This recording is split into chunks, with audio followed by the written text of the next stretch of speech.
Hello मेरे प्यारे student, मैं सी कुमार आप लोगों के बीच लेकर आया हूँ बौद्ध धर्म का पार्ट 2 लेकर आया हूँ। पार्ट 1 मतलब पहले से यूट्यूब पर इस चैनल पर अपलोड है। तो देखिए, यानी पार्ट 1 में खत्म नहीं हो पाया था तो पार्ट 2 लेकर आया हूँ बौद्ध धर्म के लिए। अगर आप लोग चाहते हैं कि मैथ का भी मतलब अच्छे से मतलब सोल्यूशन हो पाए, यानी सभी टॉपिक का मतलब ट्रिक से सोल्यूशन मिल सके, तो मेरा एक चैनल है आपका CK math solution. CK math solution से भी क्या कर सकते हैं, आप वहां से भी पढ़ सकते हो। मेरा ही चैनल है सीके मैथ सोल्यूशन।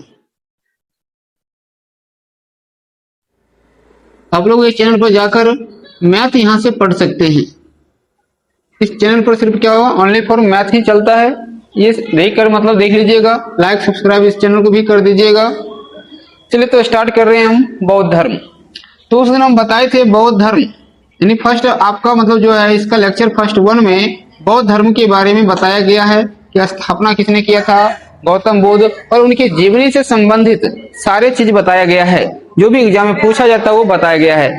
आगे नेक्स्ट देखिए बौद्ध धर्म से, जैसे मान लीजिए गौतम बुद्ध की जब मृत्यु हो गया था तो मृत्यु के बाद क्या है, उनके अनुयायियों के द्वारा क्या है समय समय पर मतलब उसमें कुछ त्रुटियां था, उसको दूर किया गया, यानी बौद्ध संगीतियां, यानी सभा का आयोजन किया गया जिसको कहा गया बौद्ध संगीतियां।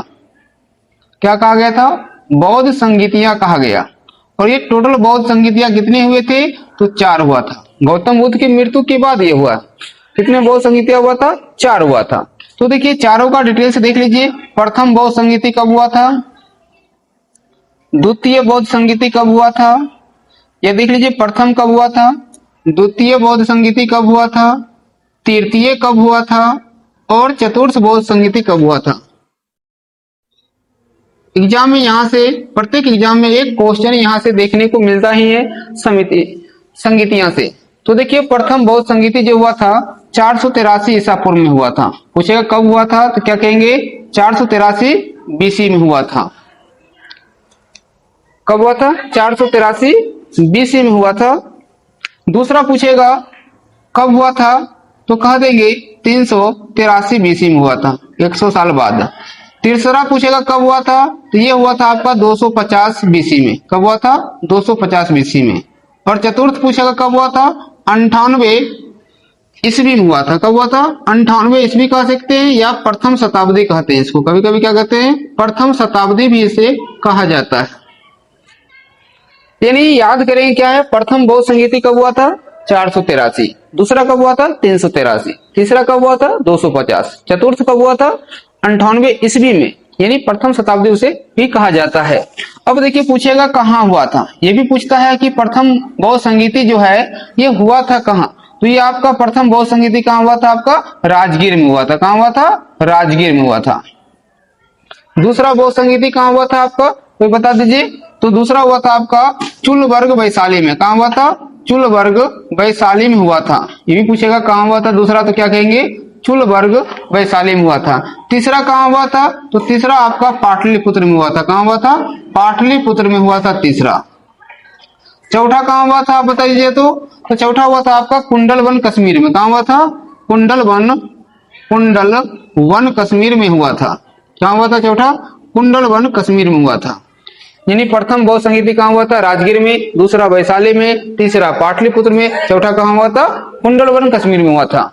अब पूछेगा यहाँ के मतलब जिस समय हुआ था उसके शासक कौन थे। तो प्रथम के समय थे आपका शासक अजातशत्रु। कौन थे, अजातशत्रु। आप लोग को पता होगा अजातशत्रु जो है कौन सा वंश के थे, तो अजातशत्रु आपका कौन सा वंश के थे, तो ये हर्यक वंश के राजा थे। कौन सा वंश के राजा थे, हर्यक वंश के राजा थे। पूछेगा द्वितीय बौद्ध संगीति हुआ तो इस समय शासक कौन थे, तो इस समय शासक थे कालाशोक। कौन थे, कालाशोक थे। और आप लोग कमेंट में बताइएगा ये कौन सा वंश के शासक थे। क्या करना है, कमेंट में जरूर बताना है। आप लोग बताते नहीं है कि कमेंट में कौन शासक है, कमेंट में जरूर बताइएगा कि कालाशोक जो है कौन सा वंश के शासक थे। तीसरा के समय शासक कौन थे, तो तीसरा के समय आपका शासक थे अशोक। कौन थे, अशोक थे। और ये कौन सा वंश के थे अशोक, तो मौर्य वंश के थे। कौन सा वंश के थे अशोक, मौर्य वंश के थे। जब चतुर्थ बौद्ध संगीति हुआ तो इस समय शासक कौन थे, तो वो था आपका कनिष्क। कौन थे, कनिष्क। चतुर्थ बौद्ध संगीति के समय कौन सा शासक थे, कनिष्क। पूछेगा ये कौन सा वंश के थे कनिष्क, तो ये कुषाण वंश के थे। कौन सा वंश के थे, कुषाण वंश के ये कनिष्क थे। कौन सा वंश के थे, कुषाण वंश के कनिष्क थे। अब आपसे क्वेश्चन क्या पूछा जाएगा कि प्रथम बौद्ध संगीति के जो है अध्यक्ष कौन थे। क्या है, प्रथम बौद्ध संगीति जो हुआ था आपका अध्यक्ष कौन थे। तो देखिए हम जो अभी बुक पढ़ा रहे हैं आपको, आपका ये लूसेंट पढ़ाते हैं। कौन सा बुक पढ़ा रहे हैं, लूसेंट। जो करंट लूसेंट जो अभी है, नया लूसेंट, वो अभी हम बुक पढ़ा रहे हैं। तो इसलिए क्या है, ज्यादा मतलब जितना भी फैक्ट मिलेगा आपको ये लूसेंट से, वो भी लाइन बाय लाइन हम पढ़ा रहे हैं लूसेंट से। वो भी आप देखिए तो साथ में एनसीईआरटी बुक को भी हम लेके चल रहे हैं साथ में। लूसेंट और क्या चल रहे हैं, एनसीईआरटी बुक को भी लेकर चल रहे हैं। जैसे मान लीजिए प्रथम का अध्यक्ष पूछेगा कौन है, तो महाकश्यप थे। कौन थे, महाकश्यप थे। प्रथम बौद्ध संगीति का अध्यक्ष महाकश्यप। दूसरा का अगर पूछेगा तो कौन थे, तो दूसरा थे आपका सावाकामी। कौन थे दूसरा का, इसका अध्यक्ष, दूसरा बौद्ध संगीति का अध्यक्ष पूछेगा तो कौन था, सावाकामी। कौन था, सावाकामी था। और तीसरा का अध्यक्ष पूछ देगा तो बताइए तो कौन था, तो तीसरा का अध्यक्ष था आपका मोंगलीपुत तिस। क्या था, मोंगलीपुत तिस था। कौन थे, मोंगलीपुत तिस। जब चतुर्थ बौद्ध संगीति हुआ था तो उस समय अध्यक्ष के लिए कुछ क्या हुआ था, झगड़ा हो गया था। तो एक व्यक्ति को अध्यक्ष बनाया गया था, दूसरा को उपाध्यक्ष बनाया गया था। तो अध्यक्ष थे आपका वसुमित्र। अध्यक्ष कौन बने थे इसमें, अध्यक्ष बनाया गया था वसुमित्र को। किसके बनाया, अध्यक्ष किसके बनाया गया था, वसुमित्र को। और एक उपाध्यक्ष बना था, तो उपाध्यक्ष किसे बनाया गया था, अश्वघोष को। उपाध्यक्ष किसे बनाया गया था, अश्वघोष को क्या बनाया गया था, उपाध्यक्ष। यहां से क्या है, क्वेश्चन एग्जाम में बार बार पूछा ही जाता है कि यानी प्रथम बौद्ध संगीति कब हुआ था, दूसरा के बारे में, तीसरा के बारे में, चतुर्थ के बारे में। आप लोग क्या करेंगे, कंठस्थ याद ही कर लीजिएगा कि एग्जाम में मतलब छूटे ना एक भी क्वेश्चन। अब देखिए जब प्रथम बौद्ध संगीति हुआ था इस समय क्या हुआ था कि जो बौद्ध धर्म था उसको दो भागों में बांट दिया गया था। नहीं सॉरी, त्रिपिटक। आप लोग जानते होंगे त्रिपिटक के बारे में। त्रिपिटक का अर्थ क्या होता है, त्रिपिटक, त्रिपिटक का अर्थ क्या होता है, तीन टोकरियां, या कह सकते हैं, हाँ तीन टोकरियां कह सकते हैं, या टोकरियां कह सकते हैं। क्या कहते हैं, तीन टोकरियां भी कहते हैं त्रिपिटक का अर्थ, या टोकरियां भी कहते हैं। पिटक का अर्थ क्या होता है, टोकरियां। यानी बौद्ध धर्म के कितने त्रिपिटक थे, तीन गो। वो कौन कौन सा था, देखिए एक था आपका सूत पिटक। क्या था, सूत पिटक था। दूसरा है विनय पिटक। क्या था, विनय पिटक। और तीसरा क्या था, अभिधम पिटक। क्या नाम था, अभिधम पिटक था। यानी पिटक की संख्या कितना था, तीन। सूत पिटक, विनय पिटक और अभिधम पिटक। अब देखिए तीनों पिटक से क्या है, एग्जाम में क्वेश्चन पूछा जाता है कि सूत पिटक की रचना किस समय हुआ था, अभिधम पिटक की रचना कब हुआ था, विनय पिटक की रचना कब हुआ था। तो देखिए नहीं क्या आता है कि सूत पिटक की जो रचना हुआ था आपका और विनय पिटक, ये दोनों सूत पिटक और विनय पिटक की रचना कब हुआ था, ये आपका हुआ था आपका प्रथम बौद्ध संगीति में। कब हुआ था, सूत पिटक और विनय पिटक, सूत पिटक और प्लस विनय पिटक की रचना कब हुआ था, वो क्या हुआ था आपका प्रथम बौद्ध संगीति में हुआ था। तो देखिए यानी क्या हुआ था, प्रथम बौद्ध संगीति के समय क्या होता, सूत पिटक और विनय पिटक की रचना हुआ था। पूछेगा सूत पिटक की रचना कौन किए थे, तो ये किए थे आपका आनंद। कौन किए थे, सूत पिटक की रचना आनंद किए थे। और विनय पिटक की रचना किसने किया था, उपाली। किसने किया था, उपाली। ये दोनों कौन थे, तो ये दोनों गौतम बुद्ध के शिष्य थे। कौन थे, गौतम बुद्ध के शिष्य थे, याद रखिएगा। गौतम बुद्ध के क्या थे, शिष्य थे। सबसे प्रिय शिष्य पूछेगा तो कौन थे, तो सबसे प्रिय शिष्य जो है गौतम बुद्ध का आनंद थे। सबसे प्रिय शिष्य की अगर बात किया जाए गौतम बुद्ध के कौन थे, तो वो आपका आनंद थे। एग्जाम में यही पूछा जाता है क्या द्वितीय बौद्ध संगीति के समय भी कुछ परिवर्तन हुआ था, किसी की रचना हुआ था कि नहीं, हाँ हुआ था। यानी क्या है गौतम मतलब जो है बौद्ध धर्म में भी दो मतभेद उत्पन्न हो गया था। एक हो गया था आपका महासांघिक। क्या हो गया था, एक महासांघिक, महासांघिक हो गया था। और दूसरा हो गया था थेरवादी। क्या हो गया था, थेरवादी। ये दो भागों में बट गया था उस समय भी बौद्ध धर्म। कौन कौन, महासांघिक और थेरवादी में बट गया था। क्या तीसरा के समय कुछ हुआ था, तीसरा के समय क्या कुछ हुआ था, बताइए आप लोग कमेंट में बताना है आप लोगों को कि तीसरा के समय कुछ हुआ था, जल्दी बताइए। हाँ तो तीसरा के समय भी हुआ था। क्या हुआ था, अभिधम पिटक की रचना। किसकी रचना हुआ था, अभिधम पिटक की रचना हुआ था। अभिधम पिटक की रचना किसके समय में हुआ था, वो तृतीय बौद्ध संगीति के समय में हुआ था। क्या हुआ था, तृतीय बौद्ध संगीति के समय में हुआ था। क्या चतुर्थ बौद्ध संगीति के समय में कुछ हुआ था, बताइए। क्या बौद्ध धर्म में कुछ परिवर्तन हुआ था, चतुर्थ बौद्ध संगीति में हुआ था। यानी बौद्ध धर्म क्या है, दो भागों में बट गया था। यहाँ भी हीनयान और महायान, हीनयान और महायान में किसमें बट गया था, आपका चतुर्थ बौद्ध संगीति में बट गया था, हीनयान और महायान में बट गया था। तो कितना बात याद रखना आपको कि यानी कब हुआ, कहाँ हुआ, राजा कौन थे, अध्यक्ष कौन थे। इसके बाद इस समय किसकी रचना हुआ था, तो सूत पिटक और विनय पिटक। यानी प्रथम में किसकी रचना हुआ था, सूत पिटक और विनय पिटक। द्वितीय बौद्ध संगीति में क्या हुआ था कि यानी बौद्ध धर्म में क्या हुआ था, महासांगिक और थेरवादी उत्पन्न हुआ था। तृतीय में क्या हुआ था, अभिधम पिटक की रचना हुआ था। चतुर्थ में क्या हुआ था, हीनयान और महायान। अब देखिए आगे चलते हैं आप लोग का, जैसे सूत पिटक पूछेगा आपसे, तो सूत पिटक का अर्थ क्या होता है, सूत पिटक का अर्थ क्या होता है, आपसे क्वेश्चन पूछा जाएगा कि सूत पिटक का अर्थ क्या होता है। कोई बताइए तो कमेंट में, सूत पिटक का अर्थ क्या होता है, जल्दी बताइए। तो देखिए हम बता रहे थे, क्या बता रहे थे अभी कि सूत पिटक का अर्थ क्या होता है। कोई बताइए कमेंट में, जल्दी बताइए, जल्दी फास्ट में, सूत पिटक का अर्थ क्या होता है, कमेंट में बताइए जल्दी में। नहीं पता आप लोग को, तो सूत पिटक का अर्थ होता है बुद्ध का सिद्धांत। क्या है सूत पिटक में, किसका वर्णन किया गया है, बुद्ध का सिद्धांत। जो गौतम बुद्ध थे उनका सिद्धांत किसमें बताया गया है, सूत पिटक में। तो बताइए तो विनय पिटक में क्या बताया गया है, तो विनय पिटक में क्या बताया गया है, तो बुद्ध के मतलब क्या है, आचार विचार और दर्शन।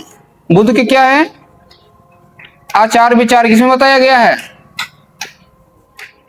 बुद्ध के आचार विचार किसमें बताया गया आपका, विनय पिटक में। किसमें बताया गया है, विनय पिटक में बताया गया है। और अभिधम पिटक में क्या बताया गया है, अभिधम पिटक में बताइए क्या बताया गया है, अभिधम पिटक में बताया गया है बुद्ध के दर्शन। क्या बताया गया है, बुद्ध के दर्शन के बारे में बताया गया है। किसके बारे में बताया गया है, बुद्ध के दर्शन के बारे में बताया गया अभिधम पिटक में। अब देखिए गौतम बुद्ध के अनुसार मोक्ष का अंतिम लक्ष्य क्या था, मोक्ष प्राप्ति का साधन क्या है। तो मोक्ष प्राप्ति का जो साधन था आपका, ये था आपका अष्टांगिक मार्ग। क्या था, अष्टांगिक मार्ग था। मोक्ष प्राप्ति का लक्ष्य क्या था, साधन क्या था आपका, अष्टांगिक मार्ग। अष्टांगिक मार्ग अपनाकर क्या कर सकते हैं, कोई व्यक्ति मोक्ष प्राप्त कर सकते हैं। क्या कर सकते हैं, मोक्ष प्राप्त कर सकते हैं। अब देखिए आपसे क्वेश्चन बताया गया था अभी कि हीनयान और महायान। क्या बताया गया है, हीनयान और महायान में क्या है, बौद्ध धर्म को दो भागों में बांट दिया गया था। तो हीनयान और महायान से भी कुछ क्वेश्चन पूछा जाता है। तो देखिए हीनयान और महायान से हम कुछ क्वेश्चन पढ़ रहे हैं। क्या है, हीनयान और महायान से कुछ क्वेश्चन क्या कर रहे हैं, हम लोग पढ़ रहे हैं। तो हीनयान क्या होता है और महायान क्या होता है, हम कुछ क्वेश्चन देख लेते हैं हीनयान और महायान से। नहीं चल गया रे, फिर से चला रहा है।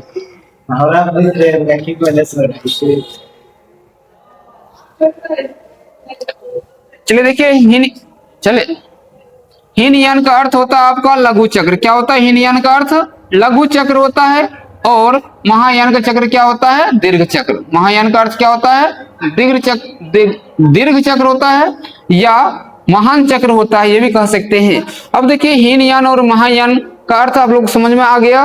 तो हीनयान जो है आपका वो क्या था, मतलब गौतम बुद्ध के सिद्धांत पर चलते थे, यानी ये मूर्ति पूजा का विश्वास नहीं करते थे, यानी मूर्ति पूजा का ये क्या करते थे, विरोध। मूर्ति पूजा क्या थे, ये विरोधी थे। और ये क्या करते थे, गौतम बुद्ध की मूर्ति की पूजा करते थे। ये मूर्ति पूजा करते थे, लेकिन ये गौतम बुद्ध की मूर्ति क्या थे, विरोधी थे। हीनयान की जो मतलब भाषा था, ये पाली भाषा में था। और महायान की जो भी भाषा था, तो बताइए आप लोग कमेंट में क्या था, महायान की भाषा क्या था, जल्दी बताइए कमेंट में कि महायान की जो भाषा था वो क्या था। इनका तो ये पाली भाषा में था, महायान की भाषा क्या था, बोलिए। महायान की भाषा क्या था आपका, संस्कृत। क्या था, संस्कृत था। क्या हीनयान जो मतलब संप्रदाय था, यानी हीनयान जो भाग था गौतम मतलब सॉरी बौद्ध धर्म का, क्या इसको कोई राजा अपनाए थे, हाँ अशोक जो है कौन सा शाखा के थे, तो वो हीनयान के थे। और महायान शाखा कोई थे, हाँ कनिष्क का नाम सुने होंगे, वो कौन थे, महायान शाखा के थे। तो ये सब आप लोग याद रखिएगा कि यानी इसको लघु चक्र कहा जाता है। इसमें मूर्ति पूजा नहीं होता था हीनयान में। हीनयान की पुस्तकें जो भी थी पाली भाषा था। और इसके राजा अगर देख पूछा जाएगा कौन सा राजा मतलब हीनयान को मानते थे, अशोक। और महायान को अर्थ क्या होता है, दीर्घ चक्र, इसमें मूर्ति पूजा होता था, संस्कृत इसकी भाषा थे और कनिष्क कह सकते हैं। अब लोग को पता होगा कि बौद्ध धर्म के अनुसार जो है सर्वाधिक स्तूप बनवाने वाले कौन, सबसे ज्यादा जो स्तूप बनवाया वो कौन बनवाए हैं, अशोक बनवाए। कितने बनवाए हैं, लगभग में 84,000। कितने स्तूप बनवाए हैं, 84,000 स्तूप बनवाए हैं। और अशोक का व्यक्तिगत धर्म भी कौन था? व्यक्तिगत धर्म कौन सा था बताइए? अशोक का व्यक्तिगत धर्म भी आपका क्या था? बौद्ध धर्म। और बौद्ध धर्म की भी कौन सी शाखा? तो आपका हीनयान शाखा। कौन सी शाखा? हीनयान शाखा है। तो हमें आशा है कि आप लोग को बौद्ध धर्म अच्छा समझ में आया होगा। तो अगर आपको अच्छा समझ में आएगा तो कमेंट में बताइएगा कि कैसा आपको बौद्ध धर्म लग रहा है। तो आगे क्या है कि बौद्ध धर्म आपका हो गया 2 वीडियो बौद्ध धर्म का। एक वीडियो पहले से लोड है, अपलोड है मतलब आपका इस चैनल पर, और दूसरा आपका बौद्ध धर्म से ये है।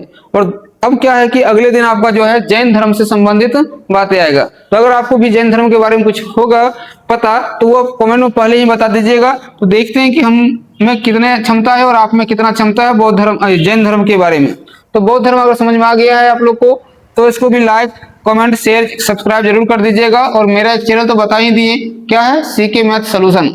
ये नया चैनल है, इस पर सिर्फ ओनली फॉर मैथ क्लास चलता है और वो भी ट्रिक के साथ बताया जाता है। तो यहाँ भी आप लोग ज्वाइन हो सकते हैं अगर मैथ चाहते हैं कि आप लोग का कमजोर है बेसिक से, मतलब क्या है हीरो से, मतलब जीरो से हीरो यहाँ किया जाएगा आपको।